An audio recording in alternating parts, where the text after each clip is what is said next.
রাসূল আকরাম সাল্লাল্লাহু আলাইহি ওয়াসাল্লাম এশার নামাজের পরে বেহুদা গল্প গুজব করার জন্য নিষেধ করেছেন। নাহা রাসূলুল্লাহ সাল্লাল্লাহু আলাইহি ওয়াসাল্লাম আনিস সামারে বাদাল এশা। রাসূল আকরাম সাল্লাল্লাহু আলাইহি ওয়াসাল্লাম এশার নামাজের পরে তাড়াতাড়ি শুয়ে যাইতেন, তবে বেশি কতক্ষণ সারা রাত ঘুমাইতেন না, কিছুক্ষণ ঘুমাইতেন, আবার ঘুম থেকে উঠে যাইতেন, উঠি আবার অজু করতেন, অজু করেই 4 রাকাত নামাজ পড়তেন, লম্বা লম্বা কেরাত। যেই পরিমাণ সময় ঘুমাইছেন এই পরিমাণ সময় আবার নামাজ পড়তেন, এই পরিমাণ সময় কি করতেন? নামাজ পড়তেন। আবার আবার ঘুমাইয়া পড়তেন, যেই পরিমাণ সময় নামাজ পড়ছেন এই পরিমাণ সময় আবার ঘুমাইতেন, আবার ঘুম থেকে উঠতেন, আবার 4 রাকাত নামাজ পড়তেন লম্বা লম্বা কেরাত দি। কয় রাকাত হইল? 8 রাকাত। আবার ঘুমাইতেন, আবার ঘুম থেকে উঠতেন, ঘুম থেকে উঠি এই তৃতীয়বার শেষবার আবার 4 রাকাত নামাজ পড়তেন। কয় রাকাত হইল? 12 রাকাত।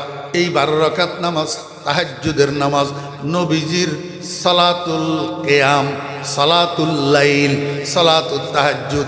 এগুলারে গাদা কতগুলা আছে? কয়গুলা তারাবি বলে। এগুলা বলে কি? তারাবি। পাগলের ডাইল। এটা তারাবি নয় 12 রাকাত, এটা তাহাজ্জুদ। এটা কি? তাহাজ্জুদ। রাসূল আকরাম সাল্লাল্লাহু আলাইহি ওয়াসাল্লাম শেষবার 4 রাকাত পড়ার পরে আও তারাহা বিসালাস, আরো 3 রাকাত নামাজ পড়তেন। এই 3 রাকাত হলো বিতির। এই 3 রাকাত কি? বিতির।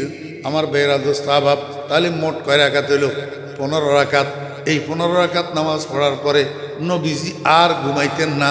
এবার হযরত বেলাল রাদিয়াল্লাহু আনহুর ফজরের আজানের দিকে অপেক্ষা করে বসে দেখতেন। যখন হযরত বেলাল রাদিয়াল্লাহু আনহু আজান দিতেন, নবীজি ছোট্ট ছোট্ট সূরা দিয়া, বেশিরভাগ সময় কুল ইয়া আইয়ুহাল কাফিরুন, কুল হুয়াল্লাহু আহাদ, এই 2 সূরা দিয়া হালকা 2 রাকাত নামাজ পড়তেন। কানা রাসূলুল্লাহ সাল্লাল্লাহু আলাইহি ওয়াসাল্লাম ইউসাল্লি রাকাতাইনি খফিফাতাইন, হালকা হালকা 2 রাকাত নামাজ পড়তেন। এই 2 রাকাত হলো ফজরের সুন্নত। ফজরের সুন্নত আদায় করার পরে এইবার রাসূলুল্লাহ সাল্লাল্লাহু আলাইহি ওয়াসাল্লাম আবার ঘুমাইয়া পড়তেন। আবার কি করতেন? ঘুমাইয়া পড়তেন। যখন জামাতের সময় হইতো হযরত বেলাল রাদিয়াল্লাহু আনহু নবীজিকে জাগাইতেন, ইয়া রাসূলুল্লাহ জামাতের সময় হইছে। রাসূল আকরাম সাল্লাল্লাহু আলাইহি ওয়াসাল্লাম ঘুম থেকে উঠি মেহরাবে যাইতেন, সাহাবীদের ফজরের নামাজের ইমামতি করতেন। এটা একটা হাদিস, মাঝখানে ওযুর কথা নাই। ওযুর কথা? হযরত বেলাল রাদিয়াল্লাহু আনহু আসি যখন ঘুম থেকে জাগাইতেন, রাসূল আকরাম সাল্লাল্লাহু আলাইহি ওয়াসাল্লাম সজাগ হইয়া সোজা মেহরাবে যাইতেন। শুধু নিজে নামাজ পড়তেন যে তা না, সাহাবীদের নামাজের জামাতের ইমামতি করতেন। এখন হাদিস এটার ভিতরে মাঝখানে ওযুর কথা নাই। নবীজি ওযু না করি সাহাবীদের জামাতের ইমামতি করতেন। আমার বেরা দোস্ত আহবাব, আপনারা আমাকে একটু বলেন তো একটু, এই যে একটা হাদিস, এই হাদিসের উপরে উম্মতে আমল করতে পারবে কিনা? হ্যাঁ, ঘুম থেকে উঠি অজু করা ছাড়া ইমামতি তো যাই দূরে থাক, নিজের নামাজ পড়তে পারবো নি? নিজের নামাজ পড়লে নামাজ এটা হবে নি? হবে না। এটা যদিও হাদিস, কিন্তু উম্মতের জন্য আমলের যোগ্য না। আমলের যোগ্য না, 1 নম্বর। 2 নম্বর, একটা হাদিসের মধ্যে আসছে রাসূল আকরাম সাল্লাল্লাহু আলাইহি ওয়াসাল্লাম জীবদ্দশায় মোট 11টা বিয়ে করছেন। কয়টা বিয়ে? 11টা। 2 জন বিবি নবীজির জীবদ্দশায় ইন্তেকাল হইয়া গেছেন। নবীজি যখন ইন্তেকাল করেন তখন রাসূল আকরাম সাল্লাল্লাহু আলাইহি ওয়াসাল্লামের 9 জন বিবি জিন্দা ছিল। কয়জন? 9 জন। এটা একটা হাদিস, এটা একটা হাদিস। আমার একটু বুঝে থাকলে বলুন তো, এই হাদিসের উপরে উম্মতে আমল করতে পারবে কিনা? আপনি এখন 11 বিয়ে করতে পারবেন, 9 বিয়ে করতে পারবেন, আপনার জন্য 4টার উপরে করা জায়েজ নাই। 4টার উপরে করা কি নাই? জায়েজ নাই। তাও কোন সময় যদি 4 জনের মধ্যে সাম্য বজায় রাখার ইনসাফের মুআমালা করতে পারেন, ইয়াকিন থাকে, তাহলে করতে পারবেন একাধিক। অন্যথায় ওয়াইন খিফতুম আল্লাহ তা'দিলু ফাওয়াহিদা, যদি ইনসাফ করতে পারবা না, তোমার ভয় থাকে, তাহলে একজনই যথেষ্ট। খবরদার একাধিকের দিকে যাইও না। কথা বুঝছেন না? বুঝেন না? এখন রাসূল আকরাম সাল্লাল্লাহু আলাইহি ওয়াসাল্লাম হাদিস শরীফের মধ্যে আছে, হুজুর পাক সাল্লাল্লাহু আলাইহি ওয়াসাল্লাম 11 বিয়ে করছেন, 9 বিবি একসাথে ছিল। এখন এই হাদিসের উপরে আপনি আমল করতে পারবেন নি? তাহলে বোঝা গেল রাসূল আকরাম সাল্লাল্লাহু আলাইহি ওয়াসাল্লামের জীবনের যত কার্যক্রম, রাসূল আকরাম সাল্লাল্লাহু আলাইহি ওয়াসাল্লামের জীবনের যত হাদিস, সবগুলা উম্মতের জন্য করণীয় না। তাহলে এখন আমরা কেমনে বুঝবো নবীজির জীবনের কোন কাজটা উম্মতের জন্য করণীয়, নবীজির জীবনের কোন হাদিসটা উম্মতের জন্য পালনীয়, এটা কেমনে বুঝবো? আমার ভাইয়েরা দোস্ত আহবাব, রসুল আকরম সাল্লাল্লাহু আলাইহি ওয়াসাল্লামের জীবনের ওই সমস্ত কাজ, ওই সমস্ত হাদিস যেগুলার উপরে সাহাবীরা আমল করছে, আমরা সেটার দ্বারাই বুঝবো এটা উম্মতের জন্য করণীয়, এটা উম্মতের জন্য করণীয়। যেই সমস্ত হাদিস করণীয় না, আমলের যোগ্য না, সেগুলার উপরে সাহাবীরা আমল করে নাই। আপনি দেখাইতে পারবেন একজন সাহাবী ঘুম থেকে উঠে ওযু করা ছাড়া নামাজ পড়ছে? আপনি দেখাইতে পারবেন একজন সাহাবী 4 অধিক বিয়ে করছে? করে নাই। আমার ভাইরা দোস্ত আহবাব, তাহলে বোঝা গেল উম্মতের জন্য করণীয়, উম্মতের জন্য আমলের উপযুক্ত। আল্লাহু আকবার। আলাল ইতলাক নবীজির আমল না, আলাল ইতলাক নবীজির হাদিস না, বরং উম্মতের জন্য আমলের উপযুক্ত, উম্মতের জন্য করণীয় হইল সুন্নত। উম্মতের জন্য করণীয় হইল কি? সুন্নত। এই জন্য আপনারা নবীজি উম্মতকে আমলের জন্য যে উৎসাহিত করছেন, হাদিসের ভিতরে একটা হাদিস দেখাইতে পারবেন না নবীজি হাদিস শব্দ ব্যবহার করছে। কোথাও হাদিস শব্দ ব্যবহার করে নাই, সুন্নত শব্দ ব্যবহার। মান আহাব্বা সুন্নতি ফাকাদ আহাব্বানি, মান তামাসসাকা বিসুন্নতি ইনদা ফাসাদি উম্মতি, আলাইকুম বিসুন্নতি ওয়া সুন্নাতিল খুলাফাইর রাশিদিন আল মাহদিয়িন। আল্লাহু আকবার। কিতাব আল্লাহ ওয়া সুন্নাত রাসূলি, সব জায়গায় সুন্নত সুন্নত সুন্নত। তাহলে বোঝা যায় হাদিস ব্যাপকভাবে নবীজির হাদিস আমলের যোগ্য না, ব্যাপকভাবে নবীজির কাজ উম্মতের জন্য করণীয় না, বরং যেই কাজ নবীজির, যেই হাদিস নবীজির সুন্নতে পরিণত হয় সেটা উম্মতের জন্য করণীয়, সেটা উম্মতের আমলের যোগ্য। কথা বুঝছেন না বুঝেন না? তাহলে এবার বুঝেন, রসুল আকরম সাল্লাল্লাহু আলাইহি ওয়াসাল্লাম যে বললেন মা আনা আলাইহি ওয়া আসহাবি, ওই পথ সিরাত মুস্তাকিম, যেই পথের পথিক আমি, যেই পথের পথিক আমার সাহাবীরা, আমার পথ এবং আমার সাহাবীদের পথ। তো নবীজি আমাদের একজন রসুল, নবীজি মা আনা আলাইহি বলিয়া না থামি ওয়া আসহাবি বাড়াইলেন কেন? এই কথা বোঝানোর জন্য, হে আমার উম্মত, আমার সাহাবীদের আমলের অনুসরণ করা ছাড়া তোমরা আমল করতে পারবে না। কারণ আমার সাহাবীরা যেটার উপরে আমল করে সেটা সুন্নতে পরিণত হয়। আর রাহে সুন্নত, তরিকে সুন্নত, সুন্নতের রাস্তা, এটাই হলো সিরাতে মুস্তাকিম। হাদিসের রাস্তা সিরাতে মুস্তাকিম না। এই জন্য সিরাতে মুস্তাকিমের প্রতীক হওয়ার জন্য, জান্নাতের পথের প্রতীক হওয়ার জন্য বুঝে থাকলে বলুন, আমরা হাদিসওয়ালা হব না সুন্নতওয়ালা হব? সুন্নতওয়ালা হইতে হবে। কারণ সিরাতে মুস্তাকিম সিরাতুল হাদিস না, সিরাতে মুস্তাকিম সিরাতুস সুন্নাত। খুতবার পরে আমাদের সকলের অত্যন্ত সুপরিচিত, সুপ্রসিদ্ধ সূরা মুসহাফে উসমানীর সর্বপ্রথম সূরা সূরাতুল ফাতিহা। যেই সূরাতুল ফাতিহা যেই কোনো নামাজের প্রত্যেক রাকাতে পড়া লাগে,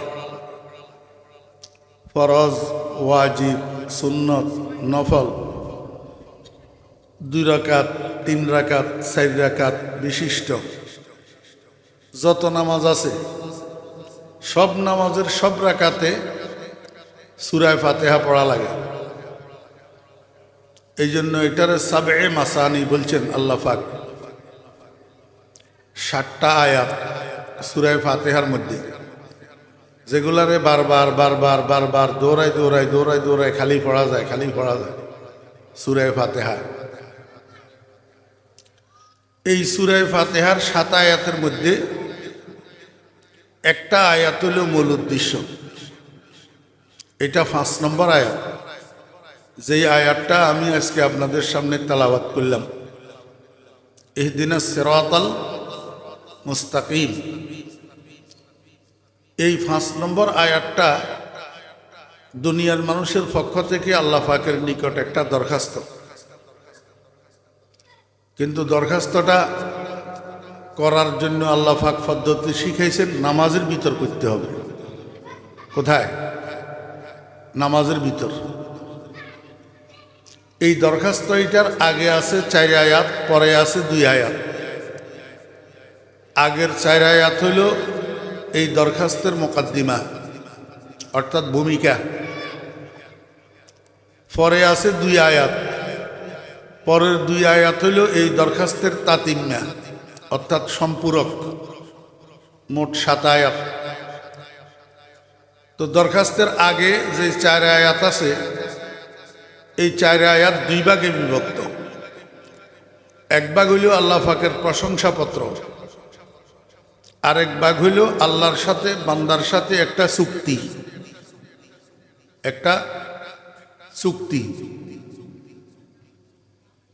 আল্লাহ পাক রব্বুল আলামিন বলেন, বান্দা তুমি আমার কাছে তোমার দরখাস্ত পেশ করার আগে তোমার করণীয় 2টা কাজ আছে।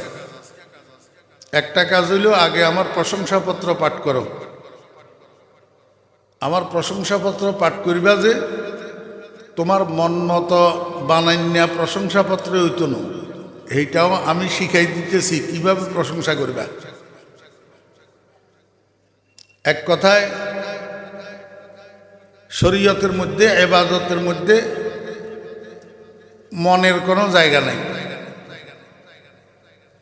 শরীয়তের মধ্যে, ইবাদতের মধ্যে মনের কোনো জায়গা নাই। আপনি মন চাইলেই একটা করবেন, মন মতো একটা বলবেন, মন মতো একটা করবেন, এই জায়গা শরীয়তে নাই। শরীয়তে আছে আল্লাহ যেভাবে হুকুম দিছে, আল্লাহ যেভাবে শিখাই দিছে, রসুল যেভাবে করছেন, রসুল যেভাবে শিখাইছেন, এইভাবে করা, এইভাবে বলা, এটার নাম হইল শরীয়ত, এটার নাম হইল ইবাদত। আর কথা ওনারা বুঝেন না। এনে ওনার ভাষায় কইতারি পারি যে দূরত্ব নাইসি যে ইতাল্লাই শুদ্ধ ভাষায় কইতে একবারে সহজ সহজ শুদ্ধ ভাষা, যে ওনারা ব্যাগুনে আল্লাহর রহমতে খেয়াল করলে বুঝিবেন। এই পর্যন্ত কই যে বুঝছেন না। শরীয়ত আল্লাহর হুকুম মাননের নাম, রসুলের তরিকা মাননের নাম। মন মতো চলন, মন মতো করণ, মন মতো বলন, এটার নাম শরীয়ত না। কথা বুঝছেন না বুঝেননি? কোনো বালা কাজ, নেক কাজ, এইটাও যদি মন মতো হয় ইবাদত হবে না, পুরস্কার পাওয়া যাবে না, ডান্ডার ভিড়া খাইতে। নামাজ ইবাদত, কিন্তু সূর্য ওঠার সময় পড়লে পুরস্কার না ডান্ডা? ডান্ডা। সূর্য মাথার উপরে স্থির অবস্থায় পড়লে ডান্ডা, সূর্য ডুবার সময় পড়লে ডান্ডা। ফরজ গোসল আদায় না করি নামাজে দাঁড়াই গেলে আল্লাহু আকবার, পুরস্কার না ডান্ডা? মাসিক স্রাব লইয়া যদি কোনো মহিলা নামাজে দাঁড়ায়, পুরস্কার না ডান্ডা? ডান্ডা।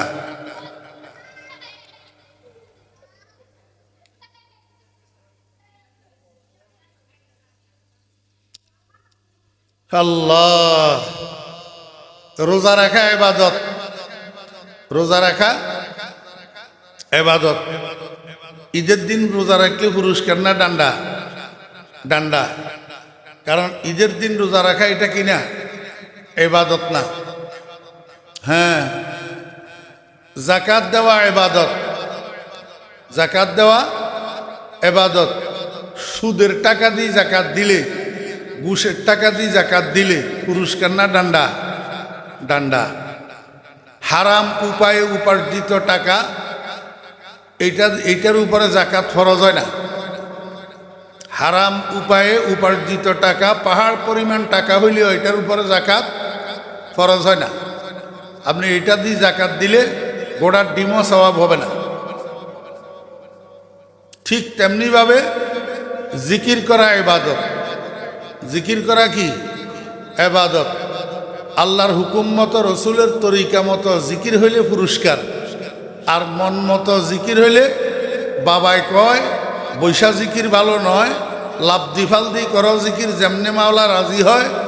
বাত্তি নিবাই, মহিলা পুরুষ একসাথই নাচি কুদি, হিল হিল হিল হিল, পুরস্কার না ডান্ডা? ডান্ডা। এরকম ভাবে দরুদ শরীফ পড়া ইবাদত। দরুদ শরীফ যদি মেড ইন মদিনা হয়, মেড ইন মদিনা, যদি made in out of Medina হয় পুরস্কারের পরিবর্তে ডান্ডা। কথা বুঝছেন না বুঝেন না? এখন তো দরুদ শরীফের বাজারে ছড়াছড়ি হইল 2 নম্বর দরুদ, made in out of Medina. 1 নম্বর দরুদ মেড ইন মদিনা যারা পড়ে তাদেরকে আমরা বলি রসুলের দুশ্মন, রসুলের দুশ্মন। আর আমরা 2 নম্বর দরুদ লইয়া made in out of Medina লইয়া নাচানাচি করি, আমরা হইলাম রসুলের বন্ধু। কথা বুঝেন নাই? এই জন্য শরীয়ত কি? শরীয়ত হইল আল্লাহ পাক যেভাবে বলছেন, আল্লাহ পাক যেভাবে শিখাইছেন, নবীজি যেভাবে করছেন, নবীজি যেভাবে শিখাইছেন সেইভাবে করার নাম শরীয়ত, এভাবে করার নাম ইবাদত। এই জন্য আল্লাহ কয়, বান্দা তুমি তোমার দরখাস্ত পেশ করার আগে আমার প্রশংসাপত্র পাঠ করিবা, যে তোমার মন মতো প্রশংসা করলে হবে না। এই যে বিভিন্ন ওয়াজ মাহফিলের মধ্যে, বিভিন্ন সম্মেলনের মধ্যে হামদে বাড়ি পাঠ করে না, হামদে বাড়ি উর্দুতে করতেছে, আরবিতে করতেছে, বাংলায় করতেছে, হামদে বাড়ি পরিবেশন। সঙ্গীত শিল্পীরা হামদে বাড়ি পরিবেশন করতেছে। এখন আল্লাহর কাছে দরখাস্ত করার আগে এই বাংলা, উর্দু, আরবি, বানান্যা, হামদে বাড়ি এগুলা দিয়ে আল্লাহর প্রশংসা করলে এই দরখাস্ত আল্লাহর কাছে কবুল হইব নি? হবে না। আল্লাহ কয়, বান্দা কেমনে প্রশংসা করবি এটা আমার থেকে শুন। 1 নম্বরে তুই বল আলহামদুলিল্লাহি রাব্বিল আলামিন, তারপরে বলবি আর রহমানির রহিম, তারপরে বলবি মালিকি ইয়াউমিদ্দিন। এই 3টা বাক্যর দ্বারাই আমার প্রশংসাপত্রটা তুমি পাঠ করো। বুঝছেন না বুঝেন না? এরপরে প্রশংসাপত্র যখন পাঠ করলা, এবার আমার সাথে চুক্তি করো। আমার সাথে কি করো? এখন সামনে ভোট আসছে নি, সামনে নির্বাচন আছে নি, দেখবেন প্রার্থী অগল বাড়িতে বাড়িতে যাইয়া ভোটারদের কাছে, ভোটারদেরকে টাকা দিবে। টাকা ভোটারদেরকে কি দিবে? টাকা দিবে। দিবে যে চুক্তির মাধ্যমে, এমনি দিবে না। চুক্তি কি? যাওয়ার সময় ওই স্যামসা আছে কতগুলা, স্যামসা এগুলায় আমপাড়া একটা লই যায়। কি আমপাড়া? এই আমপাড়ার উপরে 1000 টাকার নোট এটারে রাখি, কয় ধর এখান তুলল, ভোট স্যারে দিবি বলিল, ভোট স্যারে দিবি এই কথা বলিল। কোরআন শরীফের উপর থেকে আমপাড়া, এটা কি আর কোরআন শরীফ? আমপাড়া কি? কোরআন শরীফ। কয় এই কোরআন শরীফের থেকে টাকা লইবি, ভোট স্যারে দিবি, চুক্তি করলি, এই ভিত্তিতে টাকা লো, নইলে লজ্জা। দেখছেন দুনিয়ার মানুষ কত বেঈমান। কোরআন শরীফের থেকে টাকা লইয়া ভোট স্যারে দেব চুক্তি করি, এরকম 3 জনের থেকে 4 জনের থেকে 5 জনের থেকে লয়, ভোটের দিন নির্বাচন কেন্দ্রে যায় না। হ্যাঁ, মানুষের ঈমান কোথায় গেছে? মানুষের আখলাক কোথায় গেছে? চরিত্র কোথায় গেছে মানুষের? আল্লাহ পাক রব্বুল আলামিন বলেন, বান্দা যদি একটা প্রার্থী তোরে চুক্তি ছাড়া 1000 টাকার একটা নোট না দে, তো এত বড় দরখাস্ত পূরণ করব আমি, তোর দরখাস্ত যে কবুল করব চুক্তি ছাড়া কেমনে? আগে চুক্তি কর। কয় কি চুক্তি? কয় 2টা কাজের চুক্তি। কয়টা কাজের? 2টা। একটার নাম ইবাদত আর একটার নাম ইস্তেআনত। একটার নাম ইবাদত আর একটার নাম ইস্তেআনত। আল্লাহ পাক বলেন, তুই বল ইয়াকা না'বুদু, ইয়াকা না'বুদু, শুধু তোমারই, শুধু তোমারই ইবাদত করিব, শুধু তোমারই ইবাদত করিব। অর্থাৎ তুমি ছাড়া আর কারো ইবাদত করিব না, তুমি ছাড়া আর কাউকে জিন্দা মুর্দাকে সিজদা করিব না, তুমি ছাড়া আর কোনো জিন্দা মুর্দার নামে মান্নত করিব না, তুমি ছাড়া আর কোনো জিন্দা মুর্দার নামে গরু জবাই করিব না। চুক্তি কর। তা আমরা চুক্তি করিনি। নামাজের প্রত্যেক রাকাতে প্রতি রাকাতে একবার চুক্তি আছে না নাই? ইয়াকা না'বুদু, ইয়াকা না'বুদু। দেখেন আরবি গ্রামার অনুসারে ইয়াকা শব্দ এটার স্থান হইল না'বুদুর পরে। ইয়াকা শব্দ এটার স্থান কোথায়? না'বুদুর পরে আরবি গ্রামার অনুসারে। না'বুদু ইয়াকা, না'বুদু ইয়াকা, আমি ইবাদত করিব শুধু তোমার। কিন্তু আল্লাহ পাক রব্বুল আলামিন ইয়াকা শব্দ এটা যেটা পরে আসার দরকার ছিল এটারে না'বুদুর উপরে দিয়ে নিয়ে আসছে। আগে বলছেন ইয়াকা, তারপরে না'বুদু। এই কাজ কেন করলেন? আল্লাহ কয় বান্দা ইবাদত করবি না করবি সেটা পরের কথা, আগে ঠিক কর কার করবি। কথা বুঝছেন না? বুঝেন? ইবাদত তোর কম হবে বেশ হবে সেটা বড় কথা না, কিন্তু আসল কথা হইল তুই ইবাদতটা করবি কার। আগে তোর ইবাদত আমার জন্য নির্দিষ্ট আর কারোর জন্য নয়, এটা ঠিক কর, তাহলে তুই মুখলেস, তাহলে তুই খাঁটি, তোর ইবাদত খাঁটি।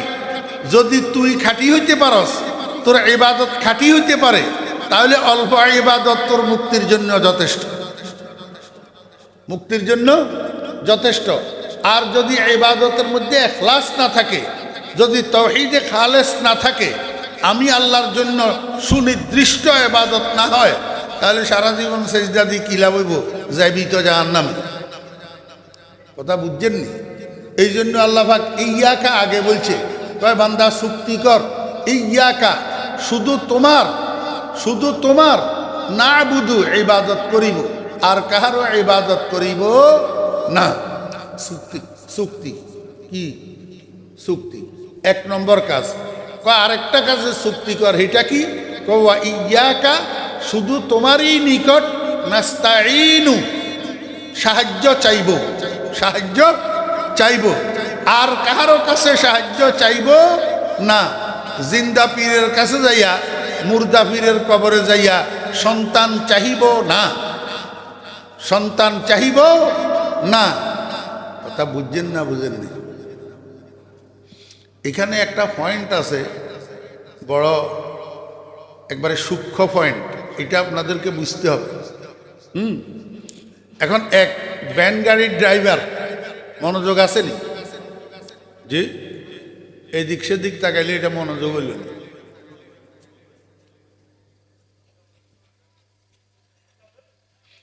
ভ্যান গাড়ির ড্রাইভার একটা ভ্যান গাড়ির উপরে সিমেন্টের বস্তা উঠেছে 20টা। কয়টা? 20টা। তো আগে গাড়ি লোড করে রাখছে, এর মধ্যে জোহরের নামাজের আজান হয়েছে, মসজিদে গেছে, নামাজ পড়ছে, নামাজ পড়ি আবার ভ্যান গাড়ির দিছে টান। যাইতে যাইতে কতটুক গেছে, আর রাস্তার উপরে ব্রিজ একটা একদম খাড়া, ব্রিজ একদম খাড়া। এখন এই 20টা সিমেন্টের বস্তায় লইয়া ভ্যান গাড়ি এটা ড্রাইভার নিজে একা টানি ব্রিজের উপরে কোনো রকমে উঠাইতে পারে না। উঠাইতে 2-4বার চেষ্টা করেই দেখছে, কিন্তু তার দ্বারা একা এই ভ্যান গাড়ি এটারে টানি ব্রিজের উপরে উঠানি সম্ভব হয় না, কারণ একদম খাড়া। তো এবারে পিছনের দিকে আসি, রাস্তার এক পাশে দাঁড়াই দিয়েছে এক ভদ্রলোক। সেখান থেকে বাজার একটু কাছে, আজাদি বাজার, তো বাজারে যাইতেছে, দেখি গেছে এই ভ্যান গাড়িওয়ালা এখানে দাঁড়ায় রয়েছে। আবার 1 ঘন্টা পরে বাজারের থেকে ঘুরিয়ে আসতেছে, দেখে ভ্যান গাড়িওয়ালা এখানে দাঁড়ায় রয়েছে। জিজ্ঞাসা করলো, ভাই তুমি কোথায় যাইবা? কয় যে অমুক বাড়িতে যাব, চৌধুরী বাড়িতে। তো তোমারে আমি 1 ঘন্টা আগে বাজারে যাইতে দেখি গেলাম এখানে দাঁড়ায় রইছ, এখন 1 ঘন্টা পরেও দাঁড়ায় রইছ, দাঁড়ায় রইলা কেন? কয় ভাই এই সিমেন্ট লোড লইছি বেশি, 20টা সিমেন্টের বস্তা লইয়া, এখন আমি ভ্যান গাড়ি এটারে টানি, কোনো রকমে ব্রিজে উঠাইতে পারি না। এই ভদ্রলোকে কয়, তুমি কোনো পাগল নি? কোনো এই রাস্তা দিয়ে এত মানুষ আসা যাওয়া করতেছে, রাস্তা দিয়ে এত মানুষ আসা যাওয়া করতেছে, যে কোনো একটা মানুষের বললেই তো পারো যে ভাই আমি একা একা ভ্যান গাড়িটা টানি উঠাইতে পারতেছি না, আমি সামনের দিক টানি, তুমি আমার ভ্যান গাড়িটা পিছনের দিক থেকে একটু ঠেলি দিও। আরেকজনে একটু ঠেলি দিলে, একটু সাহায্য করলে তাহলে তো তুমি ভ্যান গাড়িটা লইয়া এখানে 1 ঘন্টা দাঁড়াই থাকা লাগে না, কারো কাছে সাহায্য চাইলা না কেন? ভ্যান গাড়ির ড্রাইভার কয়, মুনাফেকি কেমনে করতাম? মুনাফেকি মানুষ এটা অবাক হয়ে গেছে, কয় কি মুনাফেকি? কয় এই একটু আগে নামাজ পড়িয়ে আইলাম, নামাজের মধ্যে আল্লাহর লগে চুক্তি করিয়ে আইলাম, ইয়াকা না'বুদু ওয়া ইয়াকা নাস্তাঈন, আয় আল্লাহ তুমি ছাড়া আর কারো ইবাদত করব না, তোমার কাছে ছাড়া আর কারো কাছে সাহায্য চাইব না। একটু আগে চুক্তি করিয়ে আইলাম, এখন মানুষের কাছে কেমনে সাহায্য চাইতাম? এটা মুনাফিকি হইব না? বেঈমানি হইব না? এই জন্য দাঁড়াই রয়েছি রোডের এক পাশে, হ্যাঁ, এই জন্য কারো কাছে সাহায্য চাইতেছি না। তো যে ভদ্রলোক বাজারে গেছে আইছে, এই ভদ্রলোক এটাও বা বনোয়ার মুফতি সাহের মতো এরকম ডর আলেম, এতে তো চিনে না, বড় আলেম। কয় যে ভাই তুমি তো ভুল বুঝছো। কয় কি ভুল? কয় তুমি যে চুক্তি করছো তোমার কাছে ব্যতীত আর কাহারো কাছে সাহায্য চাইব না, এটা কোন কাজের চুক্তি করছো? কোন কাজের সাহায্য চাইব না বলছো? কয় এটা তো খেয়াল করি, এটা তো জানি না। কয় পাগল, আয় আল্লাহ তুমি ছাড়া আর কাছে কাহারো কাছে সাহায্য চাইব না ওই সমস্ত কাজের মধ্যে যেই কাজগুলা তোমার, যে কাজগুলা তোমার, যেই কাজগুলা আল্লাহর, সেই কাজগুলার মধ্যে গায়রুল্লাহ থেকে সাহায্য চাওয়া হারাম। যেই কাজগুলা আল্লাহর না, যে কাজগুলা মাখলুকের, এই কাজের মধ্যে অন্যের থেকে সাহায্য চাওয়া হারাম না, নিষেধ না। কথা বুঝছেন না? বুঝেন নাই? সন্তান দেওয়া কার কাজ? হায়াত দেওয়া কার কাজ? সুস্থতা দেওয়া কার কাজ? ধন দৌলত দেওয়া কার কাজ? আল্লাহ। অতএব এই জিনিসগুলার সাহায্য মাখলুকের কাছে চাওয়া যাবে না। ভ্যান গাড়ি ঠেলন আল্লাহর কাজ নেই।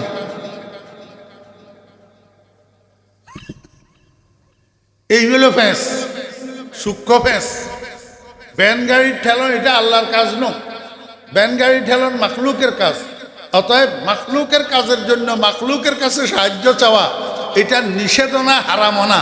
তুমি ইচ্ছা করলে আরো বহুত আগে চলে যেতে পারতা। কথা বুঝছেন না? বুঝেন না? যেই কাজগুলা আল্লাহর, এগুলা মানুষে পারে না, মানুষের কাজ না, এগুলা আল্লাহ পাকের সাথে মখসুস।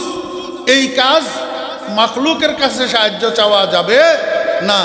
জিন্দা পীরের কাছে যাইয়া সন্তান চাওয়া যাবে না, মুর্দা পীরের মাজারে যাইয়া সন্তান চাওয়া যাবে না, কারণ সন্তান দেওয়া মাখলুকের কাজ না, এটা আল্লাহর কাজ। কথা বুঝছেন না? বুঝেন?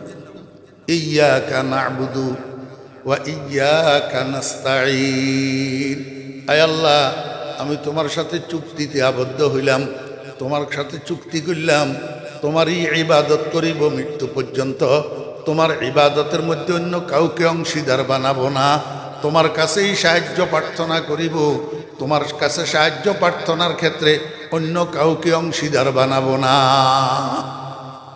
কথা বুঝছেন না? বুঝেন না? এই চুক্তি এটা আল্লাহ কেন করাইছেন? চুক্তি এটা করাইছেন কিয়ামত পর্যন্তর জন্য শিরিকের সদ্দেবাব করার জন্য। শিরিকের সদ্দেবাব বুঝেননি? দরজা বন্ধ করে দিবেন লাই, শিরিকের দরজা বন্ধ করে দিবেন লাই। কারণ আল্লাহ পাক রব্বুল আলামিন শিরিক পছন্দ করে না। শিরিক কি করে না? আরে আল্লাহ না মাখলুকে অত করে না, মাখলুকে শিরিক পছন্দ করেন। কেউ নিজের বউয়ের খাস কামরার ভিতর ভিন্ন পুরুষ একটা যাই বউয়ের সাথে ফুসু ফুসুর আলাপ করক, কোনো স্বামী পছন্দ করেনি। জি, তা আল্লাহ কয় বান্দা তুই তোর বউয়ের সাথে ভিন্ন একটা পুরুষে মিষ্টি মিষ্টি কথা কইলে তোর কাছে গিন লাগে, আমি আল্লাহ কেমনে তোর কপালটা মাজারে জিন্দা পীরের কদমে ভরলে আমার কাছে গিন লাগে না? বলে সুলতানে মাশুকা গয়ুরাস যে শিরকত মুলকে মাশুকি সে দুরাস। অবন্দা তোর কাছে যেদুর গায়ক, তোর কাছে যেদুর ঘৃণা, আমি আল্লাহর কাছে তার থেকে কোটি কোটি গুণ বেশি গায়রত আর বেশি ঘৃণা। আমি তোর এই সম্মানী কপালটা, তোর সেজদাটা আমি আল্লাহর জন্য বরাদ্দ, এটা অন্য কোথাও পড়লে আমার কাছে ঘিন লাগে। আমার কাছে কি লাগে? ঘিন লাগে।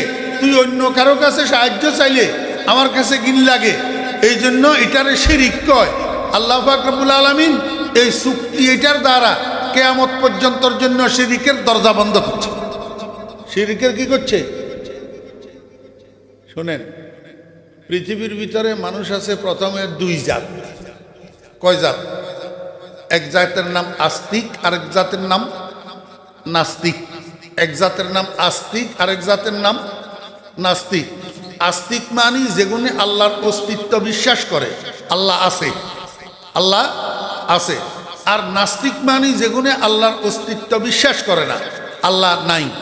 দেয়ার is no God, there is no God. আল্লাহ তাআলা কিচ্ছু নেই, আখেরাত নাই, কবরের আযাব নাই, ফুলসেরাত নাই, হাসর নাই, বেহেশত নাই, দুজক নাই, কিচ্ছু নাই।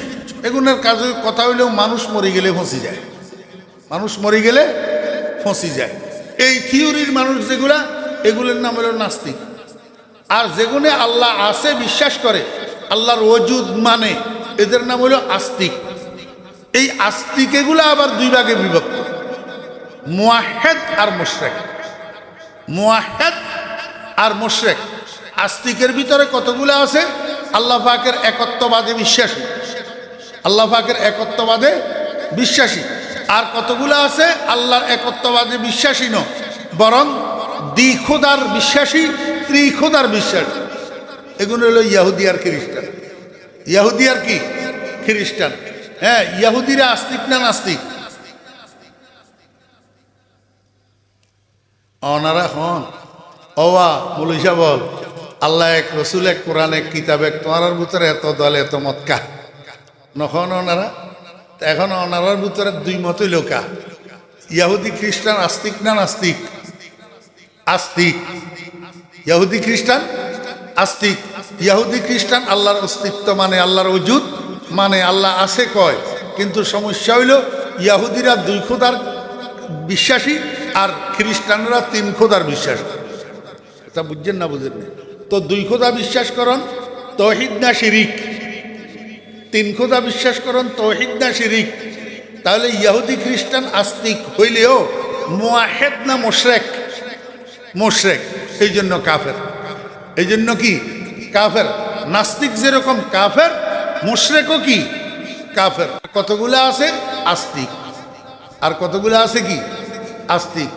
আল্লাহর অস্তিত্ব বিশ্বাস করে, কিন্তু খোদা মানে ৩১৩টা। ওরে বাপ রে বাপ! খোদা কতগুলা মানে? ৩১৩টা। চন্দ্ররেও কয় খোদা, সূর্যরেও কয় খোদা, তুলসী গাছেরও কয় খোদা, গরুরেও কয় খোদা, গরুর গোবরেও কয় খোদা, কাঠ দিয়ে বানাইছে মূর্তি, এইটাও বলে খোদা, পাথর দিয়ে বানাইছে মূর্তি, এইটাও বলে খোদা, মাটির কাদা দিয়ে বানাইছে, এইটাও বলে খোদা। বেগুনের সজদা করে, বেগুনের কি করে? সেজদা করে। এগুলো হলো মুশরিক ফিল ইবাদাত, মুশরিক ফিল ইবাদাত। এখন আস্তিক যে এই কথা ঠিক, কিন্তু এদের পূজা, এদের ইবাদত, এদের উপাসনা আল্লাহ পাকের জন্য নির্দিষ্ট না, বরং ১৩-২০ খোদার পূজা করে।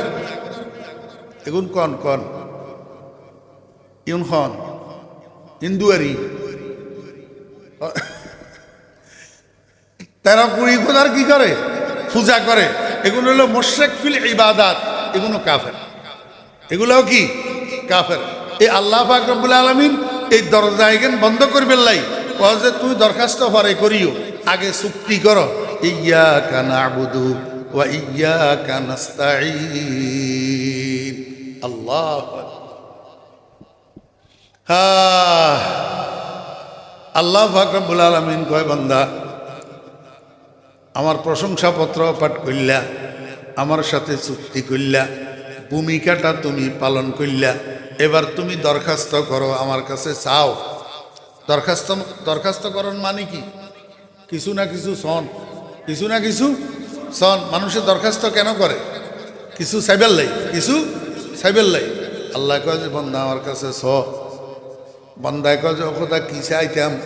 কয় যে বেটা দুনিয়াদারি ন চাইস, সুন্দর বউ নত আইস, দন দৌলত নত আইস, ক্ষমতা নত আইস, চেয়ার নত আইস, পদবী নত আইস, দুনিয়ার সম্মান, দুনিয়ার ইজ্জত নতওয়াইস, তুই আমার কাছে এমন একটা জিনিস চা যে জিনিসটা না হইলেই তোর জন্য নয়।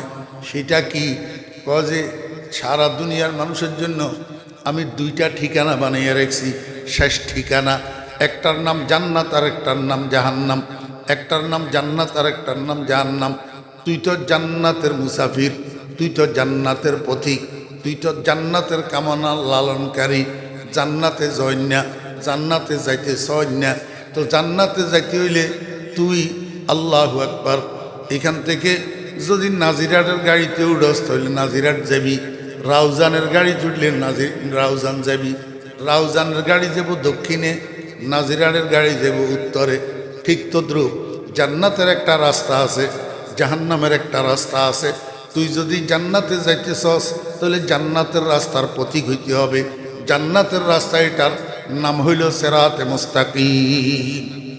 জান্নাতের রাস্তা এটা কি? সিরাতে মুস্তাকিম। আল্লাহ কয় যে বান্দা, তুই আমার কাছে অন্য কিছু না চাস, আমার কাছে জান্নাতে যাওয়ার রাস্তাটা তুই আমার কাছে চা। তুই বল ইহদিনাস সিরাতাল মুস্তাকিম, আয় আল্লাহ তুমি আমাকে জান্নাতে যাওয়ার যেই সোজা পথ, এই সোজা পথের পথিক বানাইয়া দাও, এই সোজা পথটা আমার দেখাইয়া দাও, এই সোজা পথটার আমাকে প্রদর্শন করে দাও। ইহদিনাস সিরাতাল মুস্তাকিম, আয় আল্লাহ আমাকে সিরাতে মুস্তাকিমের উপরে হেদায়েত দিয়া দাও। এইবার কথা বুঝছেন জি?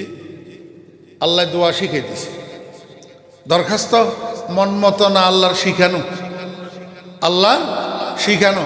আল্লাহ কয় যে অন্য কিছু চাইও না, আমি যেটা শিখাই দিয়ে এইটাছ। ইহদিনাস সিরাতাল মুস্তাকিম, আয় আল্লাহ আমি দুনিয়ার কিচ্ছু চাই না, তোমার কাছে সিরাতে মুস্তাকিম চাই। কি চাই? আয়াত সূরা ফাতিহা যখন নাজিল হইছে, সাহাবী রাসূল আকরাম সাল্লাল্লাহু আলাইহি ওয়াসাল্লামের কাছে যাই কয়, ইয়া রাসূলুল্লাহ মাস-সিরাতুল মুস্তাকিম, মাস-সিরাতুল মুস্তাকিম, ইয়া রাসূলুল্লাহ সিরাতে মুস্তাকিম কি?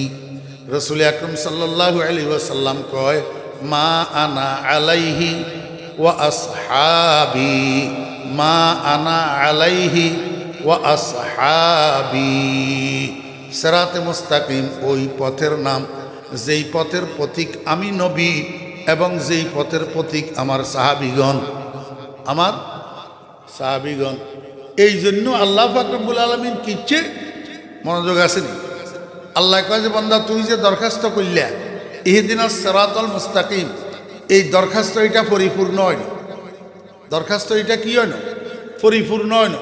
তুই আরেকখানা বিশ্লেষণ করি দরখাস্ত কর। কয় বিশ্লেষণ কি? কয় তুই ক সিরাতাল্লাযীনা আন'আমতা আলাইহিম, সিরাতাল্লাযীনা আন'আমতা আলাইহিম, আয় আল্লাহ তুমি আমি তোমার কাছে হেদায়েত চাইতেছি। কোন সিরাতে মুস্তাকিমের? ওই সিরাতে মুস্তাকিমের যেই সিরাতে মুস্তাকিমের উপর তুমি তোমার পুরস্কার প্রাপ্ত বান্দাদেরকে চালাইছো। তোমার পুরস্কার প্রাপ্ত বান্দাদেরকে কি করছো? চালাইছো। আল্লাহকে জিজ্ঞাসা করলাম, মাওলায়ে কারীম তোমার পুরস্কার প্রাপ্ত বান্দা কারা? আল্লাহ কয় আমার পুরস্কার প্রাপ্ত বান্দা 4 দল। আল্লাযীনা আন'আমাল্লাহু আলাইহিম মিনান নাবিয়্যিনা ওয়াস সিদ্দীকিনা ওয়াস শুহাদাই ওয়াস সালিহিন। 1 নম্বর পুরস্কার প্রাপ্ত বান্দা হইল নবীগণ, 2 নম্বর পুরস্কার প্রাপ্ত বান্দা সিদ্দিকগণ, 3 নম্বর পুরস্কার প্রাপ্ত বান্দা শহীদগণ, 4 নম্বর পুরস্কার প্রাপ্ত বান্দা সালেহীনগণ, নেককারগণ। আল্লাহ কে বান্দা তোমার দরখাস্তটার সম্পূরক তুমি বাক্য পাঠ করো।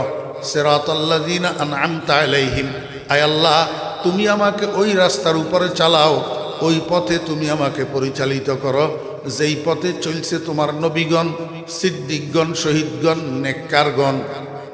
কথা বুঝছেন না? বুঝেন? হ্যাঁ, ইঞ্জিনিয়ারগো রাস্তায় অনুসরণ করবে লেখুছে, ডাক্তারেরগো অনুসরণ করবে লেখুছে, প্রধানমন্ত্রীর অনুসরণ করতে কইছে, পার্টির সভাপতির অনুসরণ করতে কইছে, সেক্রেটারির অনুসরণ করতে কইছে। কয় না এতেরগো দাম 2 পয়সাও নাই, তুমি নবীদের অনুসরণ করো, সিদ্দিকদের অনুসরণ করো, শহীদদের অনুসরণ করো, সালেহীনদের অনুসরণ করো। এই 4 দল মানুষ যেই পথে চলছে তুমি সেই পথের পথিক হও। সিরাতাল্লাযীনা আনআমতা আলাইহিম।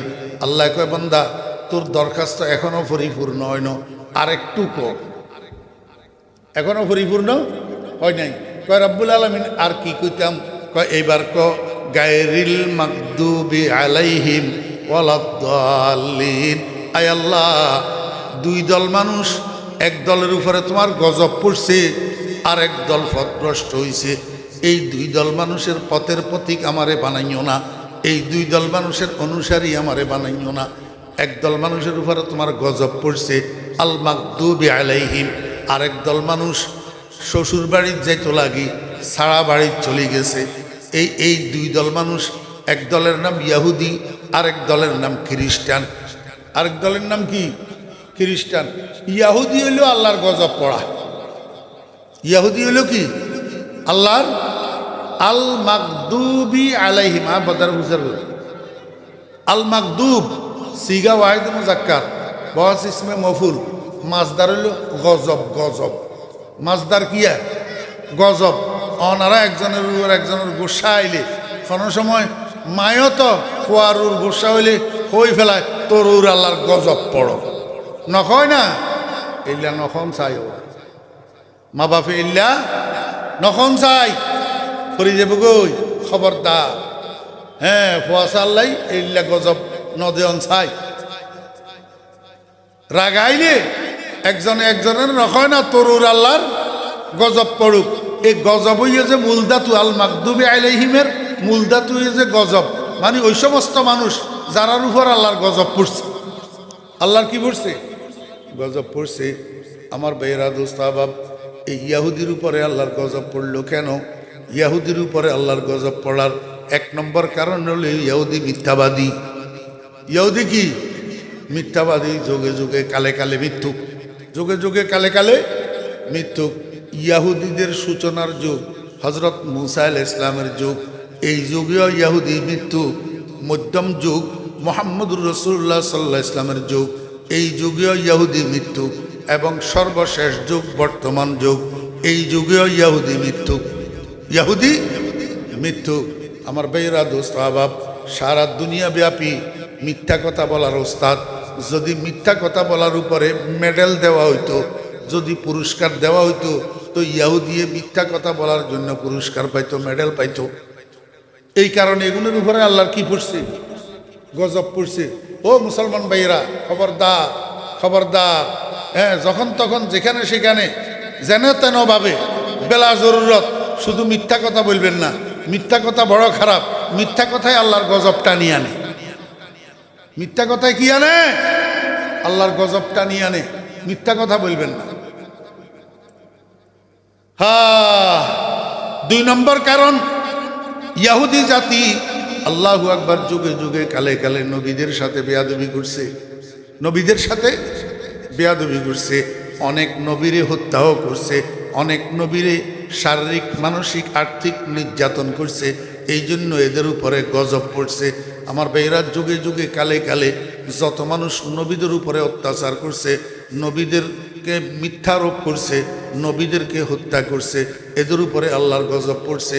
আমার ভাইয়েরা দোস্ত আহবাব, আমাদের প্রিয় নবী মুহাম্মদুর রাসূলুল্লাহ সাল্লাল্লাহু আলাইহি ওয়াসাল্লাম সর্বশেষ নবী। আমাদের নবীজির পরে কিয়ামত পর্যন্ত আর দুনিয়াতে নবী আসবে না, কিন্তু নবুয়তের কার্যক্রম কিয়ামত পর্যন্ত চালু থাকবে। এই কাজ কারা চালু রাখবে? নবীর নায়েব যারা, নবীর স্থলাভিষিক্ত যারা, নবীর ওয়ারিস যারা, তারা চালু রাখবে। উনাদের নাম ওলামায়ে কেরাম। আমার ভাইয়েরা, নবীদের উপরে অত্যাচার করার কারণে, নবীদের উপরে নির্যাতন করার কারণে, নবীদের সাথে বেয়াদবি করার কারণে যেরকম ইয়াহুদির উপরে আল্লাহর গজব পড়ছে, ওরে শেষ যুগীয় রসুল আকরাম সাল্লাল্লাহু আলাইহি ওয়াসাল্লামের আলেম যারা, নবীজির ওয়ারিস, নবীজির নায়েবে রসুল, ইনাদের সাথে যারা বেয়াদবি করে, ইনাদের উপরে যারা নির্যাতন করে, এদের উপরেও আল্লাহর গজব পড়ে। আল্লাহর কি পড়ে? গজব পড়ে। এমনি কয়দিন ভালো দেখা গেলে কি হইব, কিন্তু গজব পড়ে যে এর মধ্যে কোনো সন্দেহ নাই। সার নাই, সার। আল্লাহ পাক রব্বুল আলামিন কয়, বান্দা প্রত্যেক রাকাতের ভিতরে তুমি তোমার দরখাস্তের সম্পূরক পেশ করো।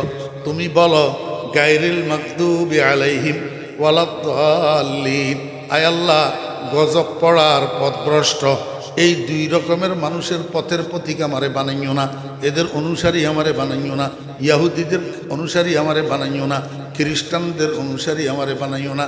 এমনি মসজিদের থেকে নামাজটা পড়ি, প্রত্যেক রাকাতেই এই দোয়াটা করি, মসজিদের থেকে বাইরে প্রথম যেই কদমটা দে এটা ইহুদি খ্রিস্টানের অনুসরণ, হিন্দুদের অনুসরণ। মুসলমানের ভিতরে এখন কার অনুসরণ? সমস্ত ইহুদি খ্রিস্টানের অনুসরণ আর হিন্দুর অনুসরণ।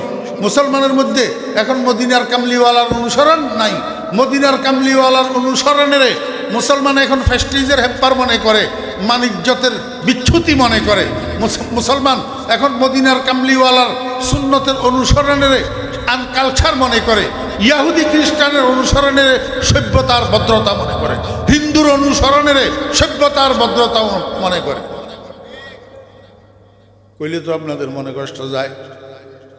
এই যে ছেলের বিয়েতে মেয়ের বিয়েতে গায়ে হলুদের অনুষ্ঠান করেন, আল্লাহ টাকা কতগুলা দিছে, একটা গায়ে হলুদের অনুষ্ঠানের ভিতরে 20-50 হাজার, 1 লাখ, 2 লাখ, 5 লাখ, 10 লাখ পর্যন্ত খরচ করে গায়ে হলুদের অনুষ্ঠানে। আমারে বুঝি থাকলে বলেন না, এই গায়ে হলুদের অনুষ্ঠান কার অনুসরণ? মদিনার কামলিওয়ালার না হিন্দুর অনুসরণ? হিন্দুর অনুসরণ মিয়া। মুসলমানের বাচ্চারা সেলুনে যাই, চুলের এমনি করি গোল করি, নিচের গুলারে কুট্টা কুট্টা করি ফেলায়, আর উপরে তুবা একটা কুজ্জা কুজ্জা বানাই রাখে। লাগেছে মার্কেটের তুন বার হইতে চুল জিগিন লইয়া এসে হিগিন ন খাড়াইতে পুরে কুজ্জা উজ্জা বানাই রাখে। কিরে ওটা মুসলমানের ফোয়া, তুই কার অনুসরণে হেয়ার স্টাইল বানাইলি? এটা মদিনার কামলিওয়ালার হেয়ার স্টাইল, আবু বকরের হেয়ার স্টাইল, ওমরের হেয়ার স্টাইল, ওসমানের হেয়ার স্টাইল, আলীর হেয়ার স্টাইল, ইমাম আবু হানিফার হেয়ার স্টাইল, খাজা মঈনুদ্দিন চিশতির হেয়ার স্টাইল, জুনায়েদ বাগদাদির হেয়ার স্টাইল, বাইজিদ বোস্তামির hairstyle, Abdul Qadir Jilani hairstyle, নাকি মোদি দাদার হেয়ার স্টাইল? মোদি দাদার তোরে কিয়ামতের ময়দানে হাউজে কাউসারের শরবত ও তোর মুদি দাদাই নিয়ে ভান করাইব না রহমতুল্লিল আলমিনে ভান করাইব? তো তুই কার হেয়ার স্টাইল গ্রহণ করলি? আল্লাহ।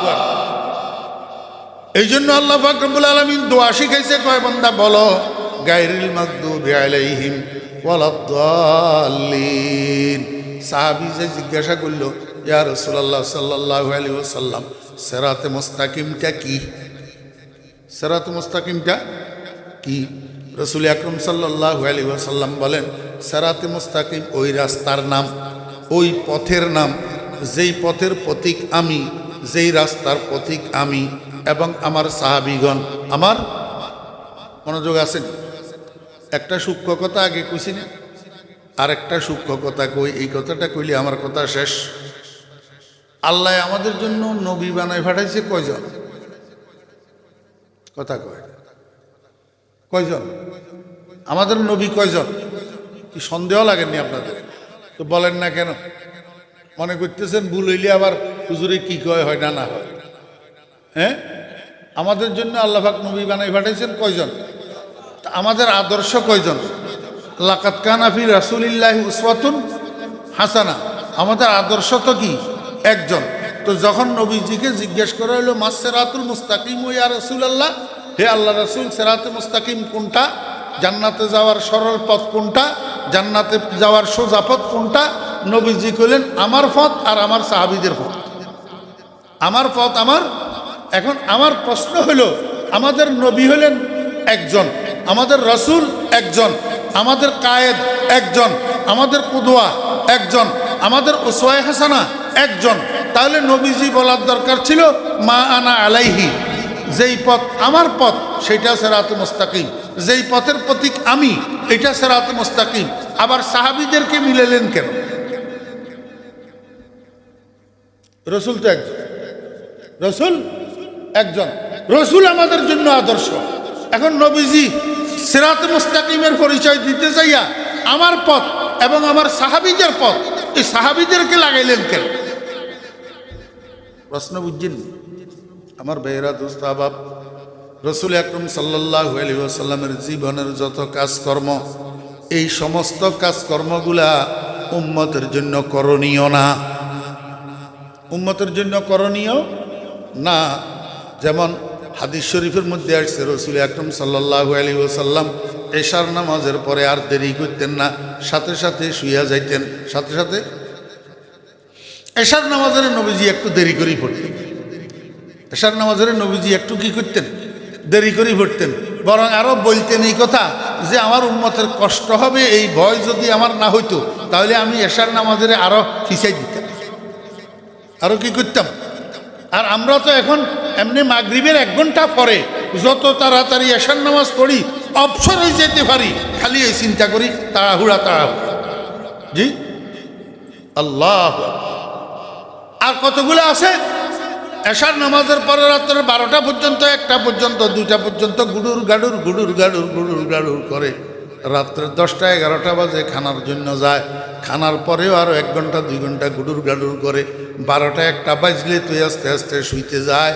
মুসলমান, তাহাজ্জুদের নামাজ তো দূরের কথা, ফজরের নামাজের সময় পর্যন্ত উঠে না, ফজরের নামাজও উঠে না। অথচ দিনদার যারা, নেককার যারা, পরহেজগার যারা, আল্লাহওয়ালা যারা, খুদাবিরু যারা, মুত্তাকি যারা, এদের জন্য ফজরের আগে আরও একটা নামাজ আছে না নাই? জানা থাকলে বলেন না। এই নামাজটার নাম কি? তাহাজ্জুদের নামাজ। এই বছর ওবায়দিয়ার জলসা আসিলেন না ওনারা? এটা বয়ান শুনলেন না? কিওর বয়ান? হ্যাঁ, এই তাহাজ্জুদ মনে নাই? তাহাজ্জুদ ফজরের নামাজের আগে আরেকটা নামাজ আছে নি?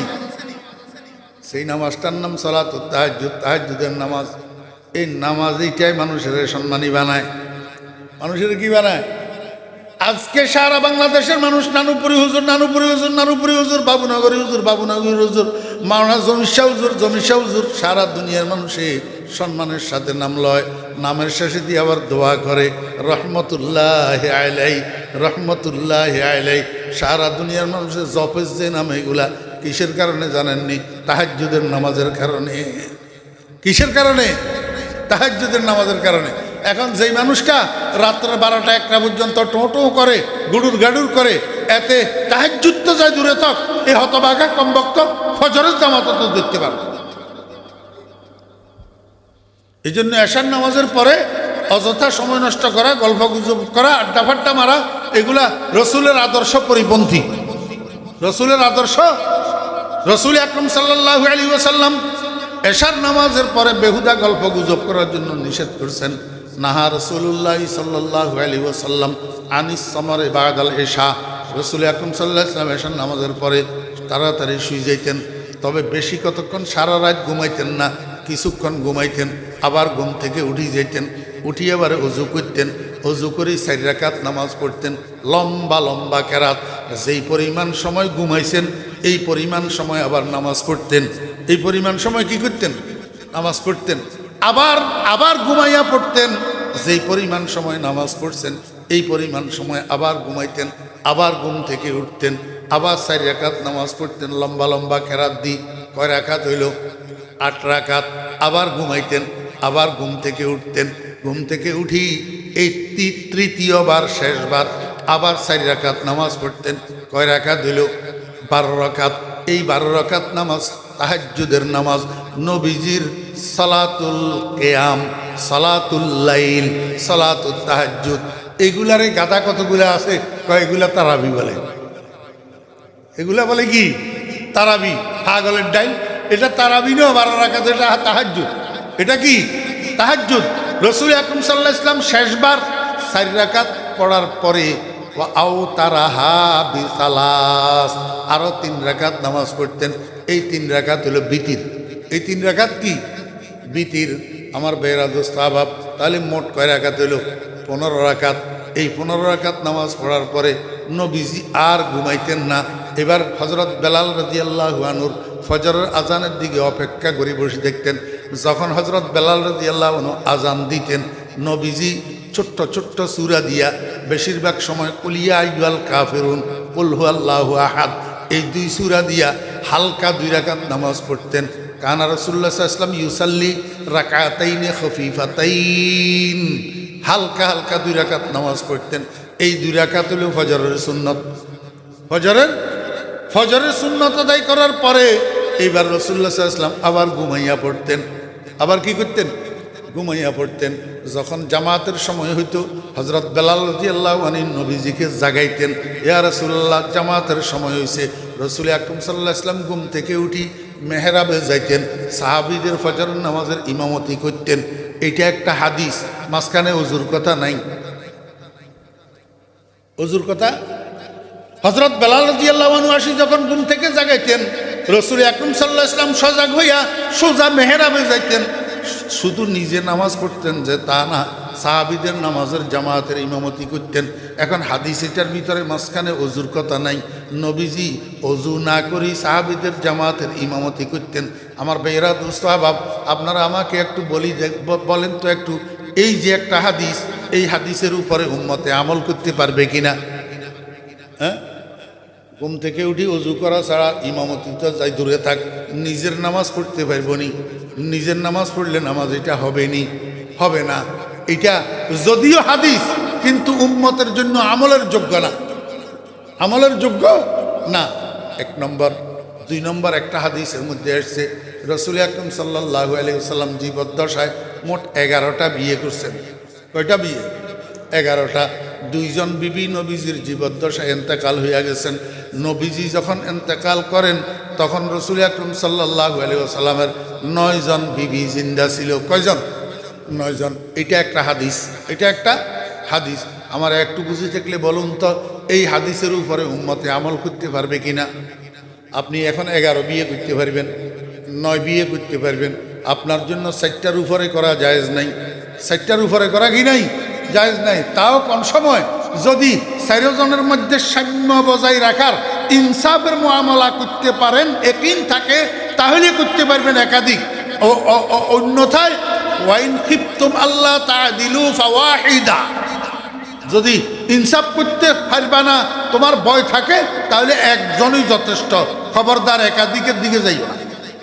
কথা বুঝছেন না? বুঝেন না?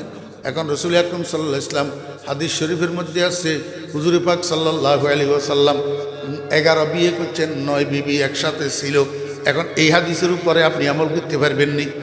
তাহলে বোঝা গেল রাসূল আকরাম সাল্লাল্লাহু আলাইহি ওয়াসাল্লামের জীবনের যত কার্যক্রম, রাসূল আকরাম সাল্লাল্লাহু আলাইহি ওয়াসাল্লামের জীবনের যত হাদিস, সবগুলা উম্মতের জন্য করণীয় না।